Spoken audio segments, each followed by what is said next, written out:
ఏది ఏమైనా సరే నేను నిజమే చెప్తున్నాను. నిన్ను ప్రేమిస్తున్నాను. నా ప్రాణం నీదే. నన్ను వదిలి వెళ్ళొద్దు అంటున్నాడు అతడు.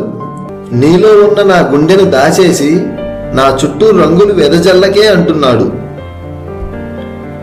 అతడికి వెన్నెల తెలుసు, వర్షమూ తెలుసు. ఆమెను కలిశాకే వెన్నెల వర్షం తెలిసింది. అతడికి మౌనం తెలుసు, మాట కూడా తెలుసు. ఆమెను చూశాకే మౌనంలో దాగుండే మాటలు కూడా తెలిసాయట.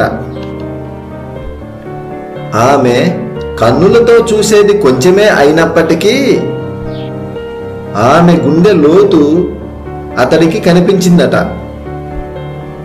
ఆమెలో పై రూపాన్ని కాదు, లోపల ప్రేమను చూశాడు. పెదవులతో పిలిచే పిలుపు వద్దు, మనసారా ఒక సైగ చెయ్యి చాలు అంటున్నాడు. మన మధ్య దూరాన్ని అడుగులతో కొలవకు, ప్రయాణాన్ని నేనై నిన్ను చేరుకుంటాను అంటున్నాడు.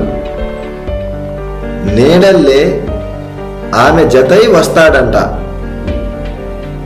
ఆమె కథై ఆమెకు తోడుగా ఉంటాడంట. అతడి ఇనుప పలక లాంటి గుండెపై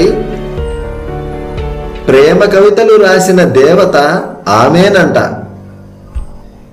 అతడి ప్రాణమే ఆమట. ఆమె లేకుంటే మరణిస్తాడట.